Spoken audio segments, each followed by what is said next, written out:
गू परिवार की इकलौती लाडली और करोड़ों के साम्राज्य की मालकिन गुशु वान। जब वो प्रेग्नेंट हुई तो मैं उसे छोड़कर हमेशा के लिए गायब हो गया था। इसके बाद के 5 सालों तक बिजनेस की दुनिया में सिर्फ उसी के चर्चे रहे। लोग उसे एक ऐसी लेडी बॉस के रूप में जानते थे जो बेहद बेरहम, सख्त और कभी शादी न करने का फैसला कर चुकी एक जिंदा मिसाल थी। लेकिन दुनिया वालों को क्या पता कि कभी इसी औरत ने डिलीवरी रूम में मेरे बच्चे को जन्म देते वक्त मौत से जंग लड़ी थी और हर रात जागते हुए उंगलियों पर दिन गिन गिन कर मेरा रास्ता देखा था। एक ऐसे इंसान का रास्ता जो शायद कभी लौट कर नहीं आने वाला था। 5 साल के लंबे अरसे के बाद आज मैं आखिरकार इस शहर की जमीन पर वापस कदम रख रहा हूँ जहाँ मैंने कभी खुद को बंद कर लिया था। मैंने टैक्सी वाले से कहा कि भैया गाड़ी सिंघाई विला की तरफ ले चलो। विला के अंदर का नजारा कुछ और ही था। गुशु वान हमारी छोटी सी बेटी सिसी के सामने घुटनों के बल बैठी हुई थी और उसकी आवाज बहुत ही धीमी और ममता से भरी हुई थी। वो कह रही थी कि सिसी तुम अभी तक सोने क्यों नहीं गई बच्चा। तब सिसी ने मासूमियत से पूछा कि मम्मी कल तो स्कूल भी जाना है ना, पापा अभी तक क्यों नहीं आए। उन्होंने वादा किया था कि वो मेरे बर्थडे पर वापस आएंगे और मेरे साथ मेरा जन्मदिन मनाएंगे। अगले ही पल सिसी की आंखों से टप-टप आंसू गिरने लगे और वो बहुत ही उदास होकर अपनी माँ की तरफ देख रही थी। गुशु वान ने धीरे से सिसी के सिर पर हाथ फेरा और जब उसने सिसी की उन आंखों और भौहों को देखा जो बिल्कुल मेरे जैसी थीं, तो उसका दिल अपने आप पिघल गया और उसकी आवाज और भी ज्यादा नरम हो गई। वो कहने लगी कि ऐसा कैसे हो सकता है भला, पापा सिसी से बहुत प्यार करते हैं लेकिन पापा के पास काम बहुत ज्यादा है ना, इसलिए वो किसी जरूरी काम की वजह से टाइम पर नहीं आ पाए। चलो कल सुबह मम्मी खुद तुम्हें स्कूल छोड़ने चलेगी, ठीक है। लेकिन आज सिसी जैसे अचानक बहुत समझदार हो गई थी और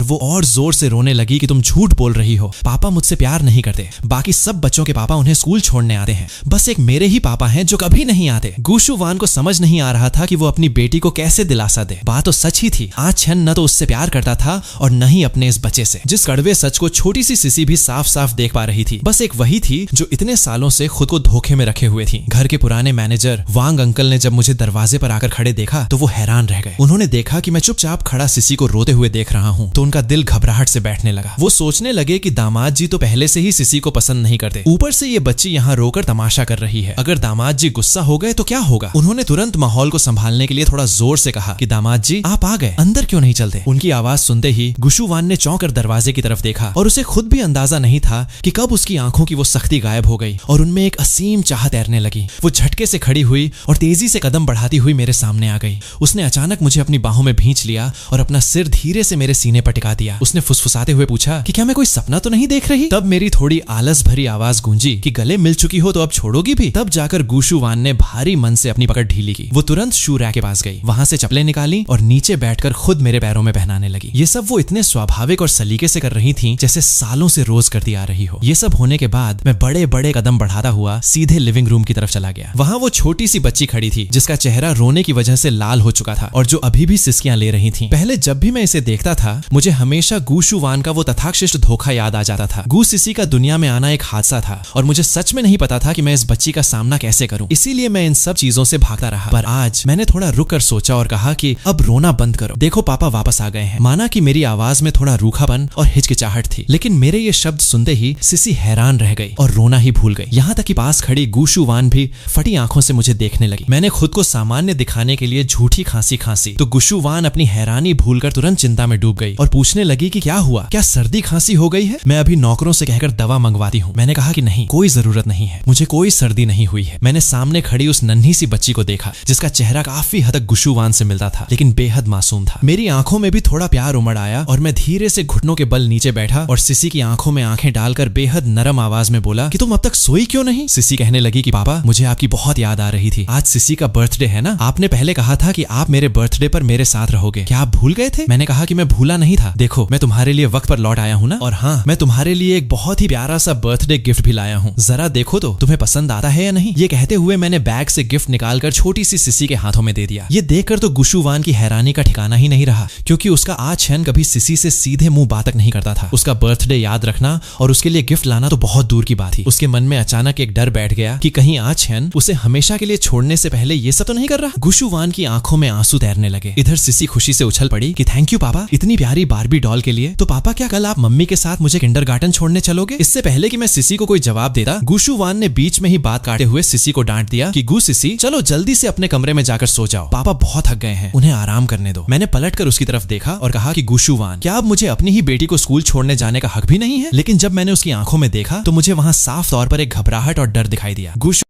गुशुवान सहम गई और कहने लगी कि छेन, मेरा वो मतलब बिल्कुल नहीं था। मुझे लगा कि तुम शायद सिसी के साथ जाना पसंद नहीं करोगे। वो कुछ पल के लिए गुमसुम सी खड़ी रही, जैसे उसे पुरानी बातें याद आ गई हों, और उसने अपनी पलकें झुका ली ताकि मैं उसके दिल का दर्द न पढ़ सकूं। उसने कहा कि छेन, मैंने पहले भी कहा था, जब तक मैं जिंदा हूं मैं तुम्हें खुद से दूर कभी नहीं जाने दूंगी। गुशुवान ने बहुत ही पक्के इरादे से मेरी तरफ देखा। उसकी ये हालत देखकर मेरे दिल में एक अजीब सी टीस उठी। ये सब मेरी ही गलती थी। पहले मैंने उसके साथ इतना बुरा बर्ताव किया था कि उसका सारा सुरक्षा का भाव खत्म हो चुका था। अब मैं थोड़ा सा भी अच्छा बर्ताव कर रहा था तो उसे लग रहा था कि इसके पीछे कोई साजिश है। मासूम सिसी को नहीं पता था कि बड़े लोगों के बीच क्या चल रहा है। उसने धीरे से मेरी शर्ट खींची कि चलिए ना पापा, प्लीज चलिए ना। मैंने अपनी बेटी को बड़े प्यार से देखा और कहा कि हाँ बच्चा, बिल्कुल चलेंगे। कल पापा और मम्मी दोनों मिलकर तुम्हें किंडरगार्टन छोड़ने जाएंगे, लेकिन अभी के लिए तुम्हें एक अच्छी बच्ची की तरह सो जाना चाहिए। छोटी सिसी ने अपनी बड़ी बड़ी आंखें झपकाई। पहले उसने अपनी मम्मी को देखा और फिर अपने इस बदले बदले से पापा को एक तिरछी नजर से देखा। उसने अपनी छोटी छोटी बाहें फैला दी ताकि उसकी मम्मी उसे गोद में उठाकर सुलाने ले जाए। मैं भी उनके पीछे पीछे ऊपर अपने बेडरूम में आ गया। मैं खिड़की के पास खड़ा होकर बाहर का नजारा देखने लगा और मेरे दिमाग में वो सारी रिपोर्ट्स और फाइल्स घूमने लगी जो मेरा बचपन का दोस्त जी हाईशू पिछले 1 महीने से मुझे लगातार भेज रहा था। मैं ख्यालों में इतना खोया हुआ था कि मुझे पता ही नहीं चला कि गुशुवान कब कमरे में आ गई। उसने पूछा कि छेन, क्या सोच रहे हो? मेरी तंद्रा टूटी और मैंने पूछा कि कुछ नहीं। सिसी सो गई क्या? गुशुवान एक पल के लिए हकी बकी रह गई। उसने कभी उम्मीद नहीं की थी कि मैं सिसी के बारे में खुद आगे बढ़कर पूछूंगा। उसने संभलते हुए कहा कि हाँ, उसे एक कहानी सुनाई थी, वो अभी अभी सोई है। मैंने एक लंबी उबासी ली और सीधे बेड की तरफ बढ़ गया। गुशुवान परछाई की तरह मेरे पीछे पीछे आई, मानो अगर उसने एक पल के लिए भी नजर हटाई तो मैं हवा की तरह गायब हो जाऊंगा। बिस्तर पर लेटने के बाद भी मेरी आंखों से नींद कोसों दूर थी। मेरे ठीक बगल में गुशुवान लेटी हुई थी। हालांकि हम दोनों के बीच इतना फासला था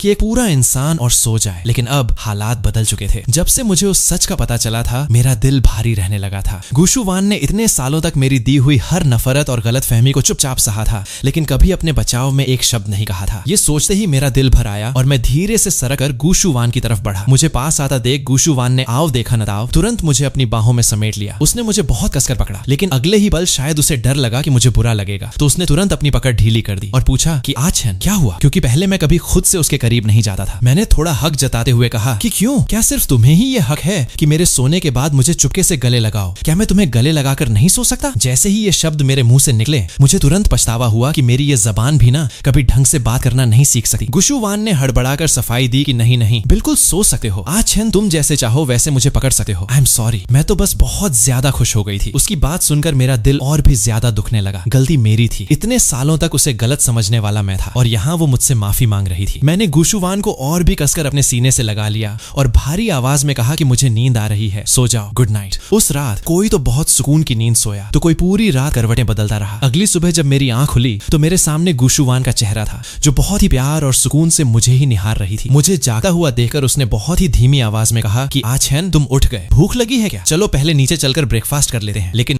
मैंने उसकी बात का कोई जवाब नहीं दिया और मेरी नजर दीवार पर लगे क्लॉक पर गई तो सुबह के 8 बज चुके थे। इस वक्त तो सिसी के स्कूल जाने का टाइम हो जाता है। मैंने कहा कि तुमने मुझे जगाया क्यों नहीं? मैंने कल रात सिसी से वादा किया था कि मैं उसे स्कूल छोड़ने चलूंगा। जब मुझे कल रात अपनी बेटी के चेहरे पर आई वो खुशी याद आई तो मुझे लगा कि आज सुबह जब मैं नहीं जागा तो वो कितनी उदास हुई होगी। गुशुवान को जब याद आया कि आज सुबह 6 बजे से ही सिसी तैयार होकर बैठी थी कि पापा उसे स्कूल छोड़ेंगे, तो उसे थोड़ी सी गिल्ट महसूस हुई। लेकिन इतने सालों में पहली बार छेन ने उसे अपनी बाहों में सोने दिया था, तो वो भला एक छोटे से बच्चे के स्कूल जाने के चक्कर में छेन की नींद कैसे खराब होने देती। इसलिए गुशुवान ने बड़ी ही मासूमियत से झूठ बोलते हुए कहा कि अरे, मैंने सिसी से कह दिया था कि तुम अब बड़ी बच्ची हो गई हो, तुम्हें आत्मनिर्भर बनना सीखना चाहिए और हर चीज के लिए मम्मी पापा पर निर्भर नहीं रहना चाहिए, खासकर अपने पापा पर। वो सिर्फ 4 साल की मासूम बच्ची है, उसे क्या पता कि बड़ी बड़ी बातें क्या होती हैं। वो तो वैसे भी अपने पापा के साथ ज्यादा रही नहीं थी, इसलिए वो चुपचाप ड्राइवर के साथ स्कूल चली गई। गुशुवान ने मुझे पानी का एक गुनगुना ग्लास दिया और कहा कि सिसी को लग रहा था कि तुम बहुत थके हुए हो, इसलिए वो खुद ही स्कूल चली गई। तुम्हारे वापस आने से वो बहुत खुश है और मैं भी बहुत खुश हूँ। मैंने सोचा कि इन पिछले कुछ सालों में उस गलतफहमी की वजह से मैंने न केवल गुशुवान का दिल दुखाया बल्कि अपनी बेटी सिसी को भी कभी सीधे मुंह नहीं देखा। लेकिन उस मासूम की क्या गलती थी? वो तो सिर्फ 4 साल की एक बच्ची है। मैं फटाफट फ्रेश हुआ और नीचे आ गया। डाइनिंग टेबल पर कई तरह के लजीज पकवान सजे हुए थे जिन्हें गुशुवान ने खुद अपने हाथों से बनाया था और वो सब मेरी पसंद की चीजें थी। गुशुवान चुपचाप कुर्सी पर बैठी हुई थी और खिड़की से छनकर आती सुबह की सुनहरी धूप उस पर पड़ रही थी। उसके लिए मेरा इंतजार करना भी एक तरह का सुख था, लेकिन उसे हमेशा ये डर सताता रहता था कि कहीं एक दिन वो मेरा इंतजार करने का हक भी न खो दे। मैं धीरे धीरे कदम बढ़ाता हुआ उसके पास गया और मुझे अंदाजा भी नहीं था कि इसी जगह बैठकर गुशुवान ने न जाने कितनी रातें मेरा रास्ता देखते हुए गुजार दी थी। वो ठंडे पड़ते खाने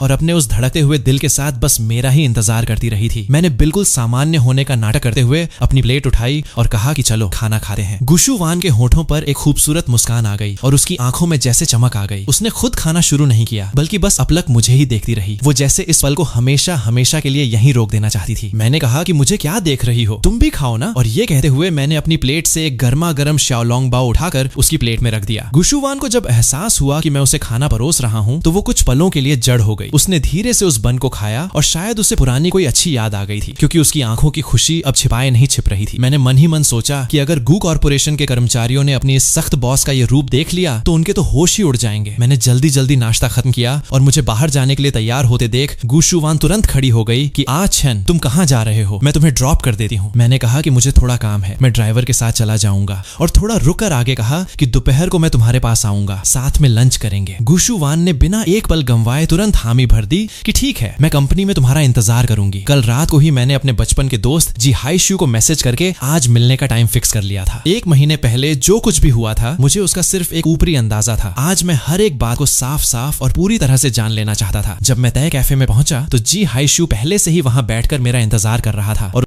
उसने कहा कि पहले बैठो और इसे देखो। और ये कहते हुए उसने अपने बैग से एक फाइल निकाली और मेरी तरफ बढ़ा दी। पता नहीं क्यों, लेकिन उस वक्त मेरे कदम पीछे हटने लगे और मेरा दिल घबराने लगा। मुझे डर लग रहा था कि कहीं इन बीते सालों में सारा कसूर मेरा ही न निकल आए। और मुझे इस बात से डर लग रहा था कि गुशुवान सब कुछ जानते हुए भी मुझसे इतना प्यार कैसे कर सकती है। मेरा पक्का दोस्त होने के नाते हाईशू मेरे दिल का हाल अच्छे से समझता था और उसने कहा कि छन, अब किस बात की हिचकिचाहट है, हम अब कोई 17-18 साल के नासमझ लड़के नहीं हैं। क्या तुम अब भी खुद को धोखे में रखना चाहते हो? ये गुशुवान के साथ नाइंसाफी है, सिसी के साथ नाइंसाफी है और तुम सिर्फ इसलिए उसका दिल नहीं दुखा सकते कि वो तुमसे बेइंतहा प्यार करती है। मेरे पास उसकी बातों का कोई जवाब नहीं था। मैंने कांपते हाथों से उन कुछ पन्नों की फाइल को उठाया और पूरा पढ़ने के बाद मेरी आंखें झुक गईं और मुझ में जैसे जान ही नहीं बची। मुझे अब 100% यकीन हो चुका था कि गुशुवान की कोई गलती नहीं थी, सब मेरी ही अंधभक्ति का नतीजा था। हमारा शी परिवार शहर का एक बहुत बड़ा और नामी रियल एस्टेट टाइकून है। मैं अपने घर का सबसे छोटा बेटा होने के कारण सबका लाडला था और मुझे हर सुख सुविधा मिली थी। जब मैं 18 साल का था तब पहली बार मुझे किसी से प्यार हुआ और वो लड़की थी शेन यू। मैंने पूरे कॉलेज में ढिंढोरा पीटकर 6 महीने तक उसका पीछा किया और आखिरकार उसे पटा ही लिया। शेन यू एक सिंगल मदर की बेटी थी और बहुत गरीब परिवार से थी। उसने मुझे कभी अपने पिता के बारे में कुछ नहीं बताया था और मुझे लगा कि शायद ये कोई निजी मामला होगा, इसलिए मैंने भी कभी ज्यादा कुरेदने की कोशिश नहीं की। मैं उससे पहली बार तब मिला था जब वो एक मॉल के बाहर धूप में खड़े होकर पर्चे बांट रही थी। उसे अपना बनाने के बाद मुझे हमेशा उसकी आर्थिक स्थिति की चिंता रहती थी, इसलिए मैंने अपनी बड़ी बहन के हाथ पैर जोड़कर शेन यू को हमारी कंपनी के हेडक्वार्टर में एक अच्छी पोस्ट पर रखवा दिया। शुरुआत में मुझे डर था कि कहीं उसका स्वाभिमान आहत न हो जाए, इसलिए मैंने बहुत हिचकिचाते हुए उसे ये बात बताई थी। शेन यू ने तब मुझे बहुत कसकर गले लगाया था और कहा था कि वो कंपनी में जी जान से काम करेगी और खुद को साबित करके दिखाएगी। उसे सच में अपनी काबिलियत दिखाने के लिए एक बड़े प्लेटफॉर्म की जरूरत थी और उस वक्त हमारे परिवार में कोई भी हमारे इस रिश्ते के पक्ष में नहीं था। लेकिन शेन यू वाकई में बहुत होशियार निकली और धीरे धीरे उसने अपने काम से सबका मुंह बंद कर दिया। यहाँ तक कि मेरे कड़क मिजाज पिता भी कभी कभी उसकी तारीफ करते थकते नहीं थे और कहते थे कि शेन यू को देखकर उन्हें अपने जवानी के दिनों की याद आती है। मेरे पिता अब बूढ़े हो रहे थे, इसलिए उन्होंने धीरे धीरे कंपनी का कंट्रोल अपनी बड़ी बेटी और शेन यू के हाथों में सौंपना शुरू कर दिया। कंपनी भी मेरी बड़ी बहन और शेन यू की लीडरशिप में दिन दूनी रात चौगुनी तरक्की कर रही थी। खासकर शेन यू ने अपने कमाल के बिजनेस सेंस से कई बड़े प्रोजेक्ट्स अकेले अपने दम पर पूरे किए और कंपनी को नई ऊंचाइयों पर पहुंचा दिया। लेकिन कहते हैं ना कि वक्त के साथ इंसान की नीयत बदलते देर नहीं लगती, या शायद वो शुरुआत से ही गलत थी। 1 महीने पहले जब हाईशू ने मुझे ये सब साफ साफ बताया था तब मुझे उसकी बातों पर भरोसा नहीं हुआ था। मुझे पता था कि हाईशू मुझसे झूठ नहीं बोलेगा, बस उस वक्त पुख्ता सबूत हाथ नहीं आए थे। चूंकि मैं अपनी आंखों से देखे बिना यकीन करने को तैयार नहीं था, इसलिए आज हाईशू ने सारे सबूत मेरे सामने रख दिए थे। मैं बाहर से तो बिल्कुल शांत रहकर वो कागजात देखता रहा, लेकिन मेरी उंगलियां अंदर ही अंदर कांप रही थी। मैं सच में प्यार में अंधा हो गया था। गुशुवान ने कभी कुछ गलत नहीं किया था, ये तो मैं था जो उसके बेइंतहा प्यार का फायदा उठाकर अपनी हर नाकामी और गुस्से का ठीकरा उसके सिर पर फोड़ता रहा। हाईशू ने पूछा कि कि आछन, तो अब आगे का क्या प्लान है तुम्हारा? क्या इन इतने सालों में तुम्हें गुशुवान से थोड़ा सा भी प्यार नहीं हुआ? मैंने कहा कि गुशुवान 7 साल पहले आंधी की तरह मेरी जिंदगी में आई थी, लेकिन मैंने हमेशा अपने चारों तरफ एक दीवार खींच कर रखी थी। शायद अगर 5 साल पहले वो एक रात का हादसा न हुआ होता तो आज हमारी बेटी सिसी भी दुनिया में नहीं होती, और शायद मैं अब तक न जाने कितने पैंतरे आजमा कर उससे तलाक ले चुका होता। गुशुवान अब मेरी जिंदगी का एक बहुत अहम हिस्सा बन चुकी है, लेकिन ये अहमियत रोमांस या प्यार वाली नहीं है। मैंने उसके साथ बहुत बुरा किया है। मैं बस अब बची हुई जिंदगी में उसे वो हर खुशी देना चाहता हूँ जिसकी वो हकदार है। और सिसी, मैं पहले एक अच्छा पिता बनना सीखना चाहता हूँ। हाइशू ने मेरी शक्ल देकर भांप लिया कि मेरे दिल में गुशुवान के लिए वो प्यार अभी भी नहीं जागा है। उसने कहा कि चलो छोड़ो, तुम इतने सालों बाद वापस आए हो, इन उदास बातों को बंद करते हैं। वैसे भी औरतें चीज ही ऐसी होती हैं। उसकी ये बात सुनते ही मैं समझ गया कि उसका अपनी गर्लफ्रेंड लू छिंग छिंग के साथ फिर से झगड़ा हुआ है। हाइशू पिछले कई सालों से लू छिंग छिंग को पागलों की तरह चाहता था। उसका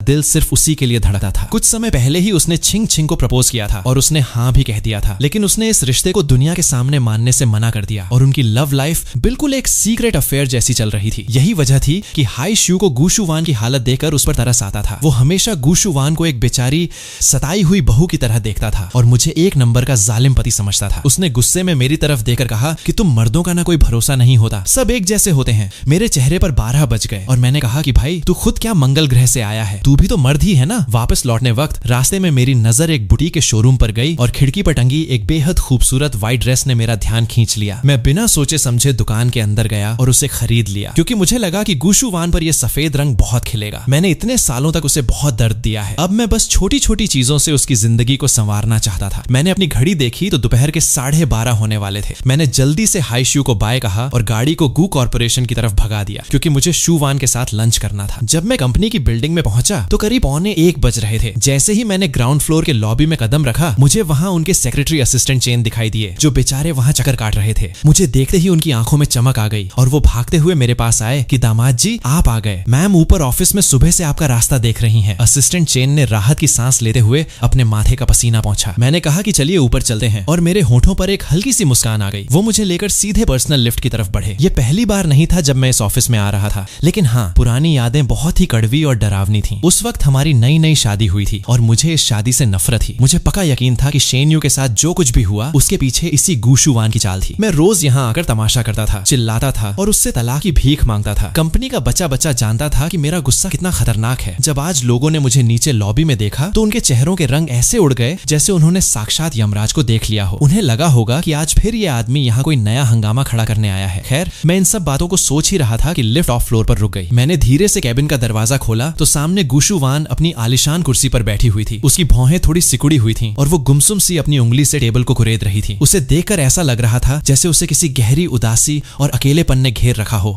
और मेरा दिल अजीब सी बेचैनी से भर गया। लेकिन जैसे ही गुशुवान की नजर मुझ पर पड़ी, उसकी आंखों में जैसे पूरी कायनात के तारे टिमटिमा उठे और वो बेहद दीवानगी और प्यार से मुझे देखने लगी। मैं अक्सर उसकी आंखों में देखने से बचता था, क्योंकि मुझे डर लगता था कि कहीं मैं उसके इस प्यार के समंदर में हमेशा के लिए डूब न जाऊं। मैंने पूछा कि क्या सोच रही थी आप? मैं अंदर आ गया और आपको पता तक नहीं चला? क्या आपको लग रहा था कि मैं झूठ बोलकर नहीं आऊंगा? पकड़े जाने के डर से गुशुवान ने शर्माकर अपना सिर नीचे झुका लिया। मेरा दिल किया कि मैं आगे बढ़कर उसके बिखरे बालों को सहला दूं, लेकिन हमारे मौजूदा रिश्तों को देखते हुए ये कदम थोड़ा ज्यादा हो जाता। मैंने खुद से कहा कि चलो धीरे धीरे सब ठीक हो जाएगा, जल्दबाजी करने की जरूरत नहीं है। मैंने आगे कहा कि मैं अपने दोस्त हाइशू से मिलने चला गया था, इसलिए थोड़ा लेट हो गया, पर जब मैंने कहा है कि साथ लंच करेंगे तो करेंगे। अगर तुम यूं मुंह फुलाकर बैठोगी तो मैं अभी वापस चला जाऊंगा। मैं तो बस उसे थोड़ा डराने के लिए पीछे मुड़ने का नाटक कर रहा था, लेकिन गुशुवान ने आव देखा न ताव झटके से आगे बढ़कर मेरा हाथ पकड़ लिया और उसने मेरी कमर के चारों तरफ अपनी बाहें लपेट ली कि आछन प्लीज मत जाओ, तुमने वादा किया था कि तुम मेरे साथ लंच करोगे। उसकी आवाज में एक छोटे बच्चे जैसी मासूमियत थी। मैंने कहा कि अच्छा बाबा छोड़ो मुझे, मैं कहीं नहीं जा रहा, जरा इसे खोल कर देखो, तुम्हें पसंद आता है या नहीं। ये पहली बार था जब मैंने अपनी मर्जी से उसके लिए कोई गिफ्ट खरीदा था और वो पूरी तरह से शौक थी कि ये पैकेट उसके लिए है। उसने कांपते हाथों से उस बैग को लिया, उसके होठों पर एक प्यारी सी मुस्कान खिल गई और अंदर एक बेहद खूबसूरत सफेद रंग की सिल्क ड्रेस थी। उसने कहा कि थैंक यू आछन, ये बहुत सुंदर है,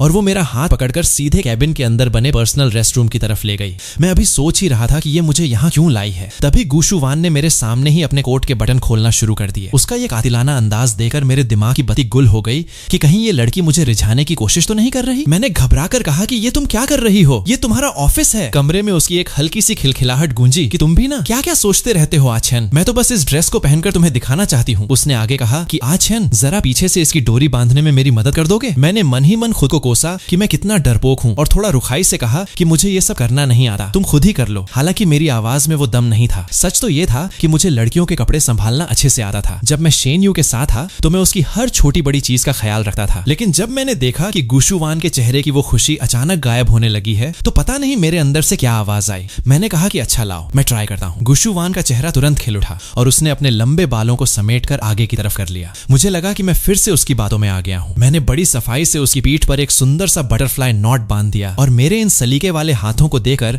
मैं खुद ही थोड़ा झेंप गया और अपनी नाक खुजलाने लगा। लेकिन गुशु वान ने कुछ नहीं कहा। उसने बस पीछे हाथ ले जाकर उस नॉट को छुआ और न जाने किन ख्यालों में खो गई। फिर उसने बड़े ही डरते डरते मेरा हाथ थामा, जैसे उसे डर हो कि अगले ही पल मैं उसका हाथ झटक दूंगा, और पूछा कि तो क्या खाने का मन है आज आपका? खुशकिस्मती से मैंने कोई गुस्सा नहीं दिखाया बल्कि अपनी उंगलियां उसकी उंगलियों में फंसा ली और उसकी तरफ देखकर एक शरारती मुस्कान के साथ कहा कि चलो आज तुम्हारी कंपनी के एम्प्लॉय कैफेटेरिया में खाना खाते हैं। गुशु वान की खूबसूरत भौहें थोड़ी सिकुड़ गईं क्योंकि कैंटीन का खाना वैसे तो अच्छा था, लेकिन आचेन बचपन से ही बेहद रईस घराने का था। उसने हमेशा 5 स्टार खाना ही खाया था। पर उसने ज्यादा बहस नहीं की और कहा कि ठीक है जैसा तुम कहो। जैसे ही हम ऑफिस से बाहर निकले, वहां बैठी छोटी सेक्रेटरी ने जब अपनी कड़क बॉस को अपने पति का हाथ हमें मुस्कुराते हुए बाहर आते देखा तो उसे अपनी आंखों पर यकीन ही नहीं हुआ। उसने तुरंत अपना फोन निकाला और कंपनी के सीक्रेट गॉसिप ग्रुप में ये ताजा खबर डाल दी कि ब्रेकिंग न्यूज दोस्तों, बॉस और सर के बीच का माहौल एकदम गर्मा गर्म है। तुरंत किसी का रिप्लाई आया कि अरे ऊपर वाली जल्दी बता क्या हुआ। उसने फिर लिखा कि तुम लोग यकीन नहीं मानोगे, अभी अभी सर और मैम एक दूसरे का हाथ थामे ऑफिस से बाहर निकले हैं, शायद नीचे लंच करने गए हैं। किसी ने लिखा कि ओहो भाई सच में क्या? दूसरे ने लिखा कि सर आज आए और उन्होंने कोई सामान नहीं तोड़ा, ऊपर से मैम का हाथ पकड़ा हुआ है, बहन जरा अपनी आंखें साफ कर लें। फिर एक और मैसेज आया कि मुझे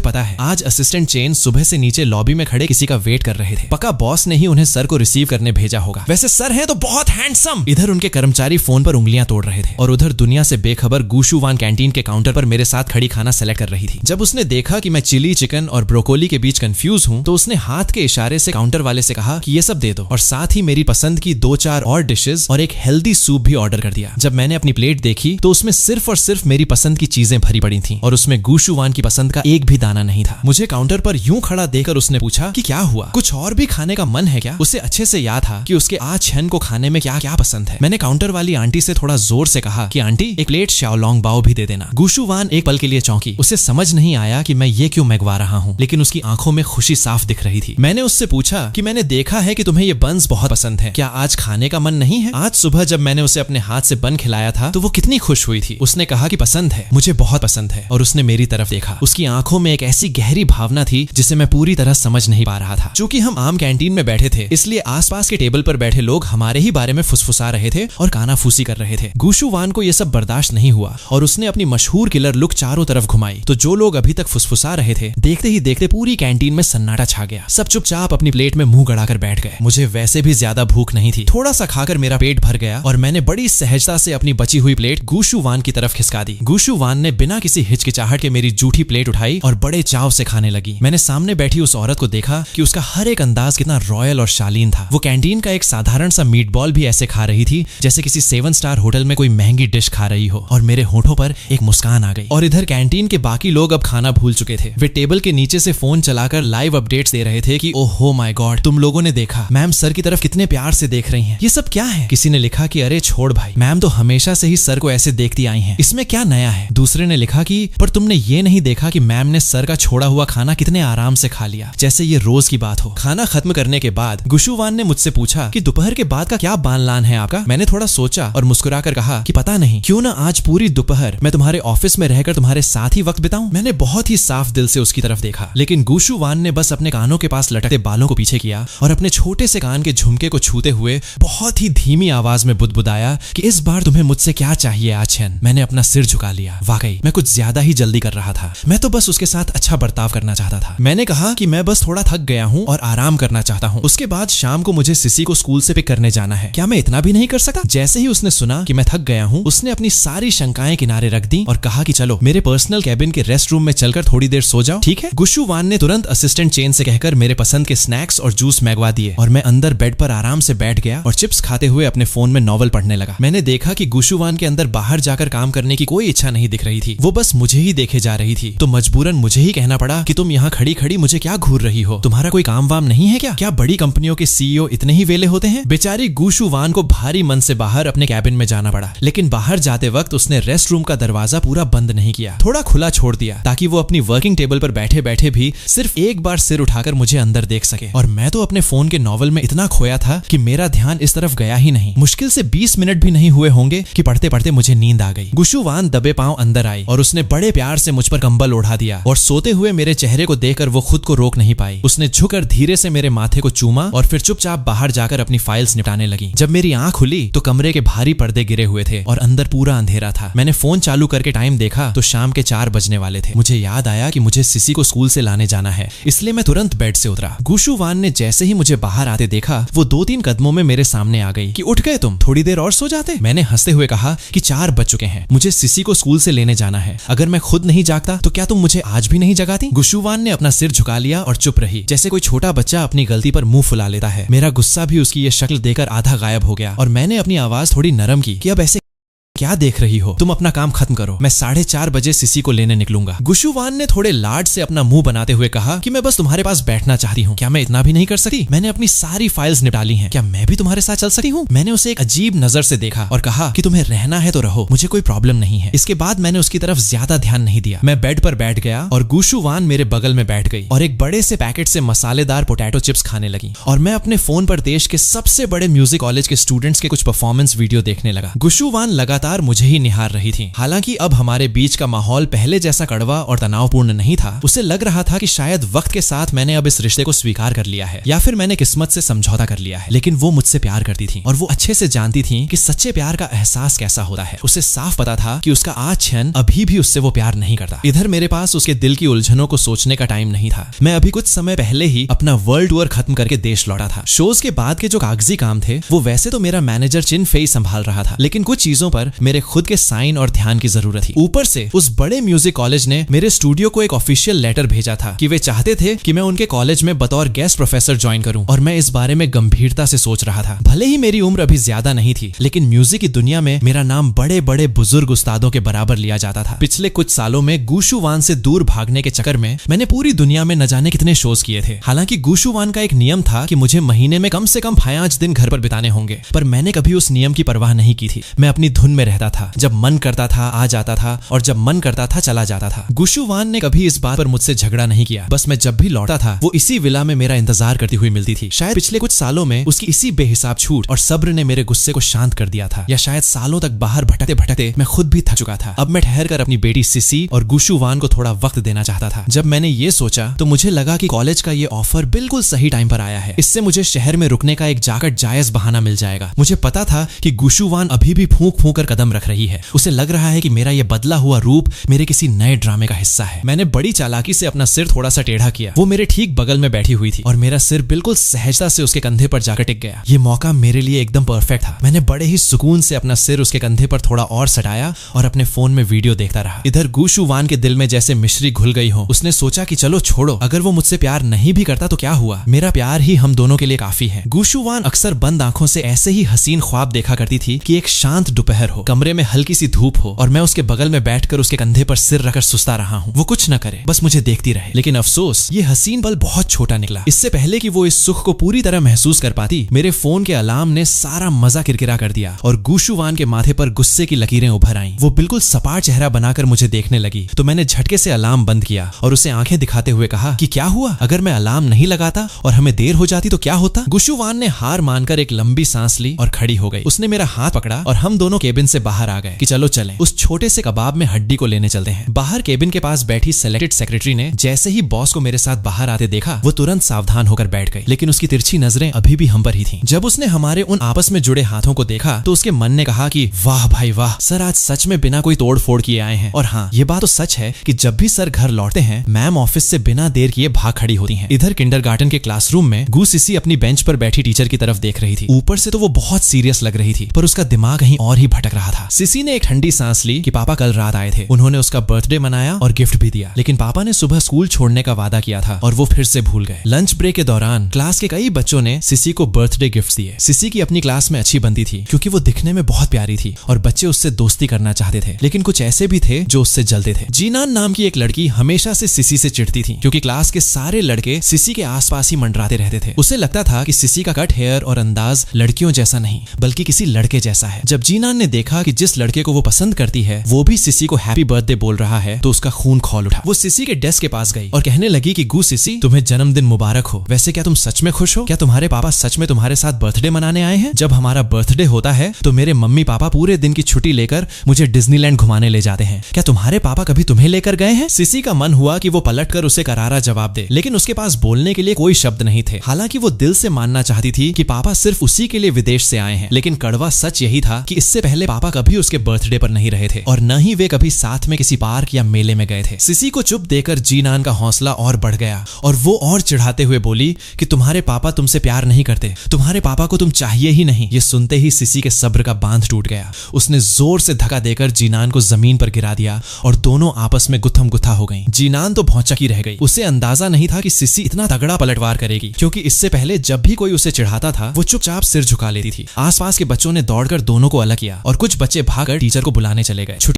होने से 10 मिनट पहले सिसी चुपचाप प्रिंसिपल के केबिन में खड़ी थी। टीचर ने उनकी तरफ देखकर कहा कि मैंने तुम दोनों के पेरेंट्स को इन्फॉर्म कर दिया है, कोई भी बात हो बैठकर सुलझाई जा सकती है, लेकिन स्कूल में मारपीट बिल्कुल बर्दाश्त नहीं की जाएगी। सिसी, इस मामले में तुम्हारी गलती ज्यादा है क्योंकि तुमने पहले हाथ उठाया। इधर रास्ते में गाड़ी चलाते हुए गुशुवान के पास जब क्लास टीचर का फोन आया तो उसकी भौहें तन गईं और उसने कहा कि जी मुझे पता चल गया, हम बस 5 मिनट में पहुंच रहे हैं। उसने फोन रखा तो मैंने बगल की सीट पर बैठकर फोन चलाते हुए उसकी तरफ देखा कि क्या हुआ। उसने कहा कि सिसी की टीचर का फोन था, उसने स्कूल में किसी बच्चे के साथ लड़ाई की है, हमें तुरंत वहां बुलाया है। मैंने फोन चलाना बंद किया और मेरी भौहें सिकुड़ गईं कि लड़ाई। गुशुवान ने तुरंत सारा ठीकरा सामने वाले बच्चे पर फोड़ दिया कि पक्का सामने वाले बच्चे ने ही कोई बदतमीजी की होगी, हमें अपनी बेटी पर भरोसा रखना चाहिए। जब तुम यहाँ नहीं थे मैंने उसकी परवरिश में कोई कमी नहीं छोड़ी है। गुशुवान को डर था कि चूंकि मैं पहले से ही उससे और इस हादसे वाले बच्चे से नफरत करता था तो कहीं इस बात को सुनकर मैं सिसी से और ज्यादा नफरत न करने लगूं। उसे यह भी डर था कि मैं उस पर एक खराब माँ होने का आरोप लगा दूंगा। मैंने एक हल्की मुस्कान के साथ गुशुवान की तरफ देखा और कहा कि सिसी मेरी भी बेटी है, मुझे उस पर पूरा भरोसा है। और थोड़ा रुकर आगे कहा कि और मुझे तुम पर भी पूरा भरोसा है कि तुमने सिसी को बहुत अच्छे संस्कार दिए हैं। गाड़ी रुकने के बाद गुशुवान ने कुछ नहीं कहा, बस उसने मेरा हाथ और जोर से थाम लिया। मैंने मन ही मन सोचा कि ये औरत भी ना अंदर से इतनी इमोशनल हो रही है, पर चेहरे पर वही पुराना कड़क भाव बना रखा है। जब हम केबिन में पहुंचे तो सिसी हमें देखकर साफ तौर पर घबरा गई। उसे लगा कि पापा को अब उसके झगड़े के बारे में पता चल गया है। पापा तो पहले ही उससे दूर रहते थे, अब तो वो उससे और ज्यादा नफरत करने लगेंगे। मैंने गुशुवान का हाथ छोड़ा और सीधे सिसी की तरफ बढ़ा। टीचर से पूरी बात जानने के बाद मैं नीचे झुका और सामने खड़ी उस बच्ची की तरफ देखा जिसके चेहरे पर थोड़े खरोंच के निशान थे और मैंने कहा कि बेटा मैं गू सिसी का पापा हूँ, आपका नाम क्या है? जीनान उस हैंडसम अंकल को देखती रह गई और बोली कि मेरा नाम जीनान है। मैं मुस्कुराया कि जीनान बेटा, सिसी ने पहले हाथ उठाया, इसके लिए उसके पापा होने के नाते मैं आपसे माफी मांगता हूँ, लेकिन क्या आपने भी कुछ गलत नहीं कहा था? क्या आपको भी सिसी को सॉरी नहीं बोलना चाहिए? हालांकि जीनान के पेरेंट्स अभी तक स्कूल नहीं पहुंचे थे, लेकिन टीचर की डांट और मेरे इस प्यार भरे अंदाज का उस पर गहरा असर हुआ। वो धीरे धीरे कदम बढ़ाती हुई सिसी के पास गई कि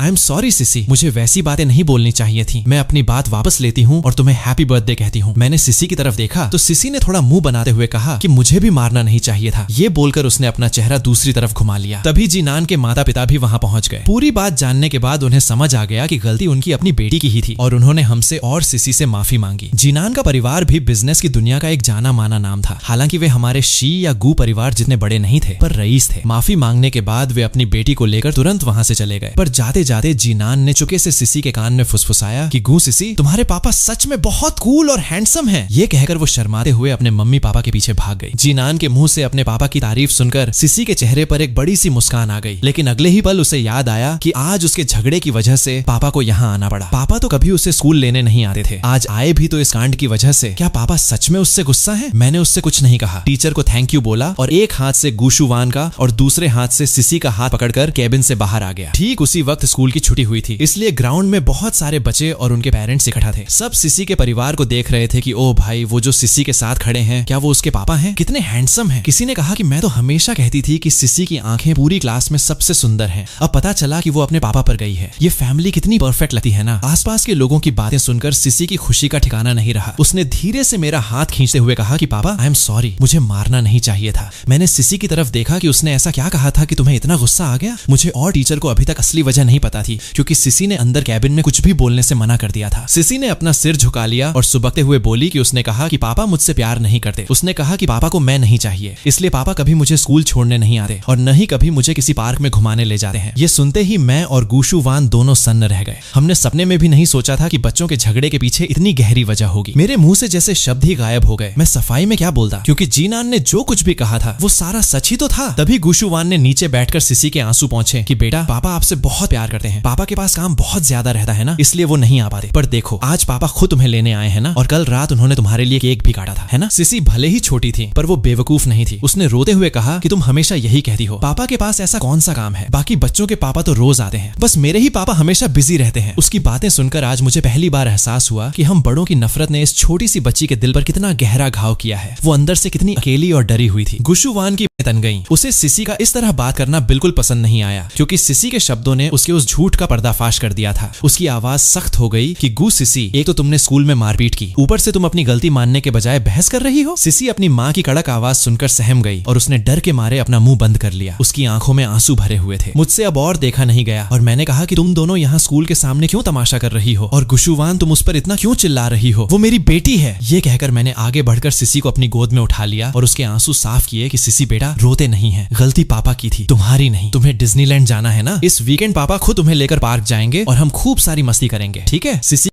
की आंखों में चमक आ गई कि सच्ची पापा, तो इसका मतलब आप इस पूरे हफ्ते घर पर ही रहोगे, बाहर किसी शो के लिए नहीं जाओगे। गुशु वान भी उत्सुकता से मेरी तरफ देखने लगी। मैं जब भी विदेश से लौटा था, मुश्किल से 2-3 दिन रुकता था और फिर किसी नए कॉन्सर्ट के लिए उड़ जाता था। इस बार मैं कितने दिन रुकने वाला था? मैंने कहा कि हाँ बच्चा, पापा अब काफी समय तक यहीं घर पर रहेंगे और रोज तुम्हें स्कूल छोड़ने और लेने आएंगे। सिसी ने खुशी के मारे मेरी गर्दन में अपनी दोनों बाहें डाल दी। फिर उसने धीरे से मेरे कान में कहा कि पापा, आप मुझे नीचे उतार दो, मैं बहुत भारी हूँ, आप थक जाओगे। सच कहूँ तो वो कोई इतनी मोटी नहीं थी, पर हाँ, 4 साल के बच्चे को इतनी देर गोद में उठाने की मुझे आदत नहीं थी, इसलिए मेरे हाथ थोड़े दर्द करने लगे थे। मैंने उसे नीचे उतार दिया। घर लौटने के बाद सिसी का मूड एकदम 7वें आसमान पर था। वो मेरा हाथ खींचकर अपने टॉय रूम की तरफ ले जाने लगी। इधर गुशु वान भी भूखे शेरों की तरह मेरी तरफ देख रही थी। तो मैंने अपने दिल को थोड़ा कड़ा किया और कहा कि गुशु वान, मुझे आज तुम्हारे हाथ का बना हुआ खाना खाना है। तुम प्लीज किचन में जाकर मेरे लिए कुछ अच्छा सा बनाओगी, मुझे बहुत भूख लगी है। गुशु वान ने मुझे एक शिकायती नजर से देखा, पर उसके पास हाँ कहने के अलावा कोई रास्ता नहीं था। जाते जाते उसने सिसी को आंखों ही आंखों में एक इशारा किया, तो सिसी ने अपनी गर्दन सिकाई और मेरा हाथ पकड़कर ऊपर ले गई। ऊपर एक बहुत ही बड़ा प्ले रूम था, जिसे गुशु वान ने खुद डिजाइन किया था। वहां दुनिया भर के महंगे और शानदार खिलौने भरे पड़े थे। मैंने सिसी के कमरे में बैठकर पहले उसका होमवर्क करवाया और फिर उसके साथ मिलकर लेगो ब्लॉक से एक बड़ा सा घर बनाया। कुछ ही देर में गुशु वान ने आवाज दी कि डिनर तैयार है। जब मैं नीचे आया और टेबल पर सजी डिशेस देखी तो मेरी बाँछें खिल गईं। हर चीज में लाल मिर्च और मसाले साफ दिख रहे थे। पास में एक ग्लास लेमन जूस भी रखा था। मेरे चेहरे की ये खुशी देखकर गुशु वान का दिल भी सुकून से भर गया। इतने सालों तक जिन सूनी रातों में उसने मेरा रास्ता देखा था, आज जैसे उन सारी रातों का हिसाब चुका हो गया था। खाना खाने के बाद गुशु वान मेरे पीछे पीछे बेडरूम की तरफ आने लगी। अचानक उसके कदम ठिठक गए, पर उसने खुद को संभाला और बिल्कुल नॉर्मल होने का नाटक करते हुए आगे बढ़ी। तभी पीछे से सिसी की जोरदार आवाज गूंजी कि पापा, मुझे सोने से पहले कहानी कौन सुनाएगा? आपने वादा किया था। उसने बहुत ही उदास सा चेहरा बनाकर आगे कहा कि बाकी सब बच्चों के पापा उन्हें सुलाते वक्त स्टोरी सुनाते हैं, बस एक मैं ही हूँ। मैं अपनी बेटी का ये रोतलू चेहरा कभी बर्दाश्त नहीं कर पाता था। मेरा दिल पिघलकर पानी पानी हो जाता था। मैं जैसे ही हाँ कहने वाला था, गुशु वान ने तुरंत बाजी मार ली कि आज क्षण तुम दिन भर के थके हुए हो, पहले जाकर फ्रेश हो जाओ, मैं सिसी को सुलाकर आती हूँ। चलो सिसी बेटा, आज मम्मी आपको एक बहुत ही जादुई कहानी सुनाएगी। गुशु वान का चेहरा थोड़ा सा सीरियस था। वो बस मुझे देख रही थी। सिसी ने अपनी बड़ी बड़ी आंखों से मेरी तरफ देखा और पूछा कि पापा, जो बात आपने शाम को स्कूल के बाहर कही थी, क्या वो सच है ना? मुझे एक पल के लिए समझ नहीं आया कि ये किस बारे में बात कर रही है। मेरा दिमाग ब्लैंक हो गया। जब मैंने देखा कि सिसी की आंखों की वो चमक फिर से फीकी पड़ने लगी है, तो मुझे तुरंत याद आया बताया कि ये छोटी नौटंकी वीकेंड पर डिज्नीलैंड जाने की बात कर रही है। मैंने कहा कि हाँ बच्चा, बिल्कुल सच है, पापा खुद तुम्हें लेकर जाएंगे। गुशु वान के चेहरे पर भी एक सुकून की लहर दौड़ गई। उसे लगा था कि मैंने शाम को सिसी को चुप कराने के लिए बस ऐसे ही झूठ बोल दिया था। उसे उम्मीद नहीं थी कि मैं सच में जाने के लिए तैयार हो जाऊंगा। उसने मन ही मन सोचा कि क्या आज छेन सच में हमारे साथ जाएगा। जब मैं शावर लेकर बाहर आया तो गुशु वान पहले से ही चेंज करके बेड पर बैठी हुई थी। वो किसी गहरे सोच में डूबी थी। मैंने यूं ही बात शुरू करने के लिए पूछा कि तो आज कौन सी कहानी सुनाई उसे। गुशु वान ने आगे बढ़कर मुझे गले लगा लिया और अपना चेहरा मेरी गर्दन में छिपा लिया। उसकी आवाज बहुत ही दबी हुई थी कि वही लिटिल रेड राइडिंग हुड वाली कहानी। और हाँ, मैंने उसे ये भी साफ साफ समझा दिया है कि रात के 7 बजे के बाद उसे अपने पापा को तंग नहीं करना है, क्योंकि उसके बाद का सारा वक्त सिर्फ और सिर्फ मेरा है। लेकिन अगले ही पल मैंने जो बात कही उसने गुशु वान के होश उड़ा दिए कि तुम्हें तीखा खाना कब से पसंद आने लगा। गुशु वान 2 सेकंड के लिए एकदम सुन्न रह गई। फिर उसने संभलते हुए कहा कि पसंद है, जो चीजें तुम्हें पसंद है वो सब मुझे भी पसंद है, इसमें क्या बड़ी बात है। मैंने कहा कि झूठ मत बोलो, तुम जरा सा भी तीखा खाना बर्दाश्त नहीं कर सकती। सिर्फ मेरी पसंद का ख्याल रखने के लिए तुम रोज वो मिर्च वाला खाना खाती हो और फिर चुपके से पेट की दवाएं लेती हो। क्या तुम पागल हो? ये कहते कहते मेरी आंखों में आंसू आ गए। अगर मैं शावर लेने से पहले पानी पीने के लिए नीचे लिविंग रूम में न गया होता और वहां मेरा पैर उस दराज से न टकराया होता जो थोड़ा खुला हुआ था और जिसके अंदर पेट की दवाओं की बोतलें भरी पड़ी थीं,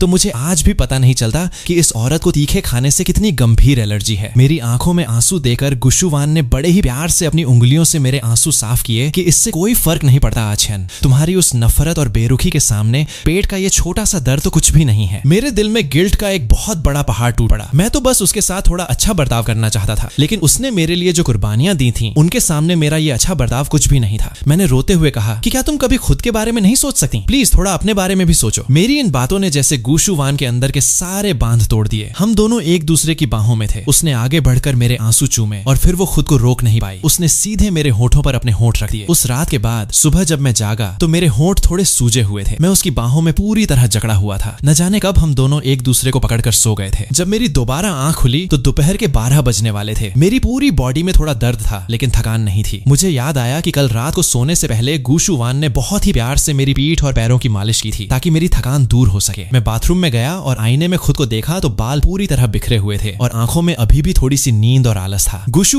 वान कमरे में नहीं थी। मुझे लगा कि शायद वो हमेशा की तरह ऑफिस चली गई होगी और सिसी भी स्कूल जा चुकी होगी। मैं फ्रेश होकर नीचे आया ताकि घर की कुक चेन दीदी से अपने लिए लंच बनाने को कह सकूं, लेकिन जैसे ही मैं किचन के पास पहुंचा मुझे वहां कोई काम करता हुआ दिखाई दिया। गुशु वान बड़े ही सलीके से सब्जियां काट रही थी। उसके हाथ सच में बहुत खूबसूरत और नाजुक थे। मैंने किचन के दरवाजे पर खड़े होकर कहा कि तुम आज ऑफिस नहीं गई? मेरी आवाज सुनते ही उसने मुड़कर देखा। चूंकि उसके हाथों में चाकू और सब्जियां थी, इसलिए वो मुझे गले नहीं लगा पाई, पर उसके होठों पर एक प्यारी सी मुस्कान आ गई कि क्या अभी भी बदन में दर्द है? मैंने अपना चेहरा बिल्कुल सपाट रखा और कहा कि नहीं, कोई दर्द नहीं है। लेकिन मैं क्या करता? मेरे लाल होते कान मेरा सारा झूठ साफ बयां कर रहे थे। मैंने खुद को नॉर्मल दिखाने के लिए बात बदली कि मुझे भूख लगी है, खाना बनने में और कितना टाइम लगेगा। गुशु वान ने एक छोटा सा चीनी मिट्टी का कटोरा निकाला और गैस पर चढ़ी हांडी से गर्मा गर्म दलिया निकालकर मेरी तरफ बढ़ा दिया कि तुमने सुबह से कुछ नहीं खाया है ना, पहले इसे खाकर अपने पेट को थोड़ा शांत करो। मैंने कटोरा हाथ में लिया और उसे आंखें दिखाते हुए कहा कि मैंने सुबह खाना क्यों नहीं खाया, इसकी वजह क्या तुम्हें नहीं पता? मैंने चम्मच से 2-3 निवाले खाए, पर मुझसे और नहीं खाया गया। मुझे बचपन से ही ऐसी फीकी और मीठी चीजें बिल्कुल पसंद नहीं थी। भले ही गुशु वान ने उसे बहुत टेस्टी बनाया था, पर वो मेरे स्वाद का नहीं था। गुशु वान मेरी इस आदत से अच्छे से वाकिफ थी, इसलिए उसने मुझे ज्यादा फोर्स नहीं किया। मैं किचन से बाहर नहीं गया, बल्कि दरवाजे के फ्रेम से टिक कर खड़ा रहा और उसे कुकिंग करते हुए देखता रहा। मुझे ऐसा लगा जैसे मेरे दिल का सूनापन धीरे धीरे दूर हो रहा हो। शायद इतने सालों तक बाहर भटकने के बाद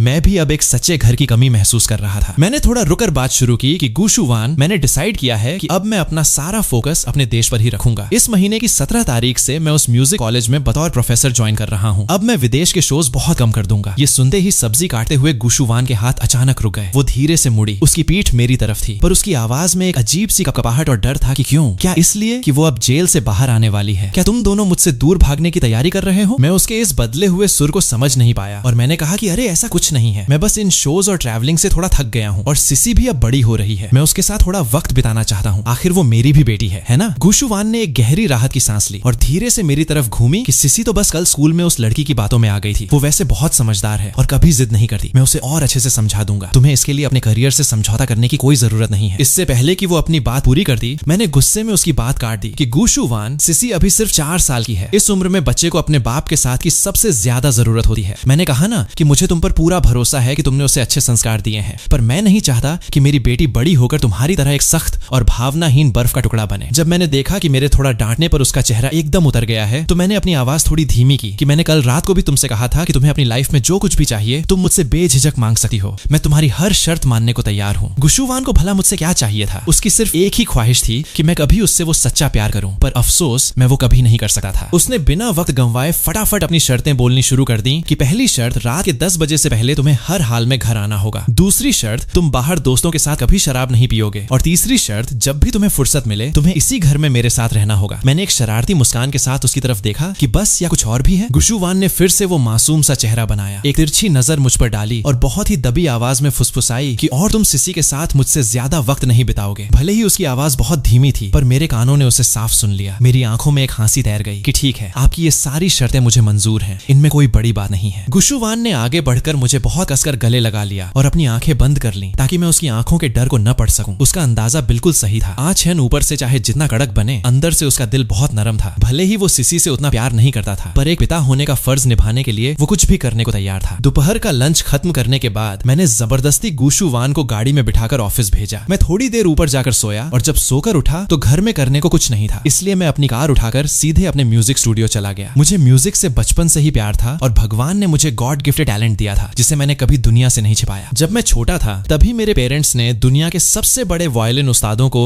मुझे सिखाने के लिए रख दिया था। जब मैं 18 साल का हुआ तो मेरे composition climb to the moon ने दुनिया भर में धूम मचा दी थी। उसी खुशी में मेरे बड़े भाई शी हुआई ने मुझे ये आलीशान स्टूडियो बर्थडे गिफ्ट में दिया था। इसकी लोकेशन, इसका इंटीरियर और यहाँ का स्टाफ सब कुछ बिल्कुल मेरी चॉइस के मुताबिक था। जैसे ही मैंने स्टूडियो के अंदर कदम रखा और राउंड लगाने लगा तभी मेरा एक जूनियर स्टाफ लियू तियान दौड़ता हुआ आया कि छन भाई, चिन फेई भाई अपने कैबिन में आपका ही वेट कर रहे हैं। ये बोलकर उसका चेहरा अचानक लाल हो गया और उसने थोड़ा शर्माते हुए आगे कहा कि वैसे भाई, इन 2 दिनों में आपको थोड़ा आराम पर भी ध्यान देना चाहिए। मैं तो सोच में पड़ गया कि ये लड़का क्या बकवास कर रहा है। मुझे लगा कि पक्का इसने फिर से कोई अजीब सा रोमांटिक नॉवल पढ़ लिया होगा। कुछ दिन पहले इसी लड़के ने मुझे एक नॉवल सजेस्ट किया था जिसका नाम था the dominating CEOs little sweetheart. वो इतनी बकवास कहानी थी कि 2 पेज पढ़ते ही मुझे गहरी नींद आ गई थी। खैर, मेरे जाने के बाद लियू तियान ने मन ही मन सोचा कि भाई हमारी लेडी बॉस सच में बहुत डेंजरस और वाइल्ड है। लेकिन जब मैं अपने मैनेजर और दोस्त चिन फेई के ऑफिस में घुसा तो उसका सुर भी बदला हुआ था। उसने मुझे देखते ही मजे लेते हुए कहा कि वाह भाई वाह, कल रात का मुकाबला तो बड़ा ही खतरनाक लग रहा है। तभी मैं कहूं कि भाई साहब मेरे मैसेजेस का रिप्लाई क्यों नहीं कर रहे थे। मैंने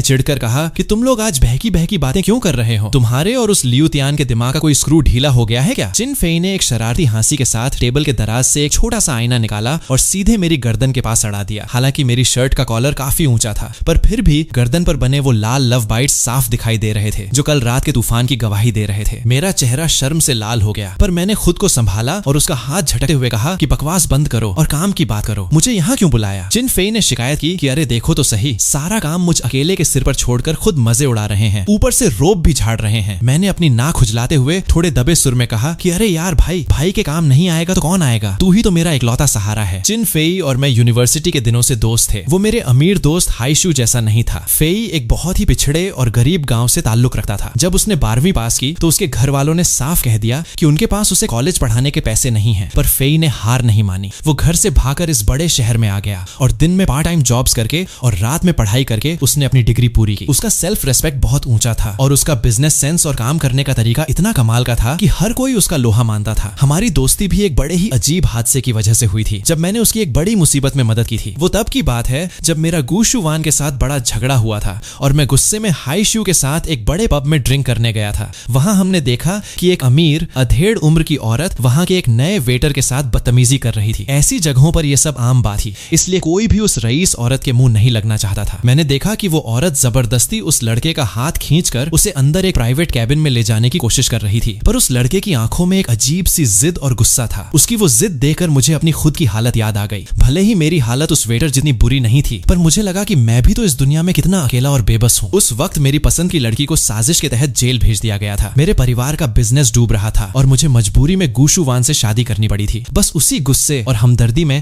मैंने आगे बढ़कर उस अमीर औरत को डांटा और उस वेटर को उसकी चंगुल से छुड़ाया। वो वेटर कोई और नहीं नहीं बल्कि यही चिन फेई था। बाद में मैंने और हाई शू ने मिलकर उसे कई अच्छी जॉब्स दिलवाई और धीरे धीरे हम तीनों पक्के यार बन गए। चिन फेई ने गंभीर होकर मुझसे पूछा कि तो तुमने सच में डिसाइड कर लिया है? मैंने उसकी टेबल पर रखे एक छोटे से हरे भरे सकुलेंट प्लांट को छुआ और कहा कि हाँ, मैंने डिसाइड कर लिया है। चिन फेई वैसे तो बहुत अच्छा लड़का था, पर जब बात सच कड़वा बोलने की आती थी तो वो कभी रहम नहीं करता था। उसने एक तंजिया हंसी के साथ कहा कि सच तो ये है कि तुम्हें ये बात बहुत पहले से पता थी, पर तुम हमेशा शुतुरमुर्ग की तरह रेत में सिर गाड़े बैठे रहे, है ना? उसके इस तीखे वार ने मुझे चुप करा दिया। पर फेई कहाँ रुकने वाला था। वो बोलता गया कि अब जरा अपने इस छोटे से दिमाग का इस्तेमाल करो भाई। घर पर इतनी सुंदर, अमीर और पागलों की तरह चाहने वाली बीवी बैठी है, उसे छोड़कर तुम उस नकली और धोखेबाज प्यार के पीछे भाग रहे थे। अब अक्ल ठिकाने आई? मैंने हाथ जोड़ते हुए कहा कि अच्छा बाबा, मुझे मेरी गलती समझ आ गई है, अब प्लीज अपना ये लेक्चर बंद करोगे। मैं अब शूवान के साथ बहुत अच्छे से रहूंगा और उसकी हर बात मानूंगा, ठीक है? मैंने आगे कहा कि वैसे तू मुझे क्या ज्ञान दे रहा है, मैं तो सिर्फ शूवान के साथ ही रूखा था, पर तेरी तो लव लाइफ का कोई अंत ही नहीं है। तूने पिछले कुछ सालों में न जाने कितनी लड़कियों का दिल तोड़ा है। फेई मेरी इस गुगली पर थोड़ा घबरा गया। वो पलटकर वार करने ही वाला था कि मैंने बात को रफा दफा करने के लिए टेबल की तरफ इशारा किया कि वैसे तेरी टेबल पर यह पौधा कब से आया? मुझे तो लगा था कि तेरे मिजाज के हिसाब से यहाँ कोई जंगली कांटों वाला कैक्टस होना चाहिए था। ये सुनते ही चिन फेई ने अपनी शर्ट के कॉलर सीधे किए और मुस्कुराते हुए कहा कि क्या बात कर रहा है यार, देखो ये कितना क्यूट और छोटा सा है। उसका ये बदला हुआ चेहरा देखकर दाल में कुछ काला लगा और मैंने आंखों को छोटा करके पूछा कि बता किस लड़की ने गिफ्ट किया है ये? इतना प्यार उमड़ रहा है कि टेबल पर सजा कर रखा है, मन करे तो सिर पर ताज बनाकर घूम ले। पता नहीं कौन सी ऐसी शेरनी आई है जो तुझ जैसे जंगली घोड़े को काबू में कर पाएगी। चिन फेई ने उस पौधे की पत्तियों को सहलाते हुए बड़े ही घमंड से कहा कि मुझे काबू करना। भाई, ऐसी लड़की ने अभी इस दुनिया में जन्म ही नहीं लिया है। मैंने एक रहस्यमयी मुस्कान के साथ कहा कि चलो देखते हैं। मुझे तो लगता है कि इस बार तेरा पता साफ होने वाला है। हम दोनों अभी हंसी मजाक कर ही रहे थे कि मेरे फोन की स्क्रीन पर गुशुवान का वीचैट मैसेज पॉपअप हुआ कि आज छन क्या कर रहे हो? मैंने तुरंत रिप्लाई किया कि स्टूडियो में हूँ। अगले ही पल उसका दूसरा मैसेज आया कि क्या आज शाम को घर पर साथ में डिनर करेंगे? तुम्हारा काम कब तक खत्म होगा? मैं तुम्हें पिक करने आ जाऊं क्या? मैंने चिन फेई के उस झांते हुए सिर को पीछे धकेला और टाइप किया कि जरूरत नहीं है, मैं अपनी कार से ही टाइम पर घर पहुंच जाऊंगा। इसके बाद मैंने फोन रख दिया। मैंने फेई से कहा कि देख रहा है ना, घर से चेकिंग चालू हो गई है, मैं अब चलता हूँ। चिन फेई ने मेरा हाथ पकड़कर रोका कि अरे इतनी जल्दी क्या है भाई? पहले तो तू कभी घर जाने के लिए इतना उतावला नहीं रहता था, क्या ये सब सिर्फ पछतावे की वजह से कर रहे हो? मैंने एक गहरी सांस ली। मेरे चेहरे पर थोड़ी उलझन थी और कहा कि सच कहूं तो मुझे खुद नहीं पता कि मैं क्या करूं। पहले मेरा दिमाग पूरी तरह खराब हो चुका था, अब मुझे बस इतना समझ आ रहा है कि मैं उसे वो सारी खुशियां दूं जो मैं दे सकता हूं। चिन फेई ने मेरी हालत देखकर अपनी आवाज थोड़ी सीरियस की कि देखो भाई, ज्यादा गिल्ट में जीने की जरूरत नहीं है। तुमने गुशुवान के साथ कोई घरेलू हिंसा नहीं की है, ऊपर से तुम दोनों की एक इतनी प्यारी बेटी भी है। मैम तुमसे बहुत प्यार करती हैं, ये सच है, लेकिन ये सब उन्होंने अपनी मर्जी से किया है। दुनिया में हर प्यार के बदले प्यार मिले ये जरूरी नहीं होता। अगर तुम्हें लगता है कि उनका ये बेइंतहा प्यार तुम्हारे लिए एक बोझ बन रहा है तो खुद पर जबरदस्ती करने की कोई जरूरत नहीं है। मुझे पता था कि फेई मेरा भला चाहता है, पर फिर भी मेरे दिल ने गुशुवान का पक्ष लिया और मैंने मजाक में कहा कि अच्छा बेटा, तेरी ये सारी बातें अगर मैं रिकॉर्ड करके बॉस को सुना दूं तो वो तुझे कंपनी से लात मारकर बाहर निकाल देंगी। याद रख, तेरी सैलरी गु कॉर्पोरेशन से आती है। चिन फेई ने तुरंत हार मान ली और मुझे जाने के लिए कहा, लेकिन जैसे ही मैं दरवाजे के पास पहुंचा उसने पीछे से आवाज दी कि ओ हाँ, वो चू शियांग फिर से कोई नया तमाशा कर रहा है। कल एयरपोर्ट पर कुछ मीडिया वालों ने तुम्हारी और उसकी एक जैसी ड्रेस में फोटोज क्लिक की थी और वो सोशल मीडिया पर ट्रेंड कर रहा था, पर मैम ने बहुत तेजी से एक्शन लेते हुए उस खबर को इंटरनेट से पूरी तरह हटवा दिया। बॉस की स्पीड सच में कमाल की है। मैंने बिना पीछे मुड़े सिर्फ हवा में हाथ हिलाया और बेहद लापरवाही से कहा कि एक छोटा सा जोकर है वो, अगर उसे खुद की बेइज्जती कराने का इतना ही शौक है तो मैं क्यों रोकूं? चू शियांग पिछले 2 सालों में म्यूजिक की दुनिया में उभरता हुआ एक नया वायलिन प्लेयर था। वो भी मेरी तरह वायलिन बजाता था। माना कि उसका टैलेंट मेरे आसपास भी नहीं था, पर हाँ, उसका चेहरा काफी चॉकलेट बॉय जैसा हैंडसम था, इसलिए लड़कियों में उसकी अच्छी फैन फॉलोइंग थी। घर लौटते हुए कार में मैंने सोचा कि चिन फेई की बातें कुछ हद तक सही भी थी और कुछ हद तक गलत भी। प्यार वाकई जबरदस्ती नहीं किया जा सकता, लेकिन जब आपने किसी बेकसूर इंसान को इतने सालों तक गलत समझा हो तो दिल में पछतावा होना लाजमी है। मैंने एक ठंडी सांस ली। गुशुवान ने मेरे लिए अपनी सारी रईसी और घमंड को ताक पर रख दिया था। उसने मेरे हर नखरे को बेहद सब्र से झेला था। जब मैं घर पहुंचा तो डाइनिंग टेबल पर खाना सज चुका था। हालांकि मुझे रात में भारी डिनर करने की आदत नहीं थी, फिर भी टेबल पर तरह तरह की डिशेस सजी हुई थी। जब मैंने प्लेट्स देखी तो मुझे साफ दिखा कि इस बार 2-3 डिशेस में लाल मिर्च का बिल्कुल भी इस्तेमाल नहीं किया गया था, पर हाँ, वो सारी चीजें थी मेरी ही पसंद की, बस बिना मिर्च मसाले के बनाई गई थी। मैंने थोड़ा सा सूप पिया और फिर चम्मच रख दी। मैं बस टेबल पर बैठकर सिसी और गुशुवान को खाना खाते हुए देखने लगा। माँ बेटी की शक्लें काफी मिलती जुलती थी। सिसी की बस आंखें बिल्कुल मेरे जैसी थी, वही बड़ी बड़ी गहरी बादामी आंखें जो बड़ी होकर न जाने कितने लड़कों का दिल तोड़ेंगी। मैंने गुशुवान को देखा कि उसका खाना खाने का तरीका भी कितना शाही और सलीके वाला था। मुझे हमेशा से पता था कि वो बहुत खूबसूरत है, लेकिन आज उसे इतनी करीब से देखते हुए मुझे लगा कि वो दिन ब दिन और सुंदर होती जा रही है। पर मुझे ये भी अच्छे से पता था कि बाहर बिजनेस की दुनिया में उसके नाम का जो खौफ है वो कोई अफवाह नहीं है, वो अंदर से बेहद जिद्दी और कड़क लेडी थी। अगर उसे कभी ये भनक भी लग गई कि मैं उस पर ये प्यार सिर्फ इसलिए लुटा रहा हूँ क्योंकि मुझे शेन यू का सच पता चल चुका है, तो वो गुस्से में क्या करेगी, मैं सोच भी नहीं सकता था। मैंने अपने दिमाग के विचारों को झटका और बड़ी ही सहजता से अपनी प्लेट से एक पीस उठाकर गुशुवान की प्लेट में रख दिया। तो गुशुवान एक पल के लिए रुकी, फिर उसने उस पीस को ऐसे खाया जैसे वो दुनिया का सबसे स्वादिष्ट अमृत चख रही हो। बगल में बैठी सिसी ने जब ये देखा तो उसने भी तुरंत अपनी छोटी सी प्लेट मेरी तरफ खिसका दी कि मुझे क्यों भूल गए पापा। मैं हंसा और मैंने एक फ्राइड विंग उठाकर उसकी प्लेट में रख दिया। तब जाकर उस नन्ही जान के चेहरे पर खुशी आई। डिनर के बाद मैं ऊपर बेडरूम में आ गया। भले ही मैं रोज खुद से कहता था कि मुझे एक परफेक्ट हस्बैंड और फादर बनना है, पर इतने सालों की आजाद लाइफ के बाद इस रोल में ढलना थोड़ा मुश्किल हो रहा था। खुशकिस्मती से उन दोनों ने मुझ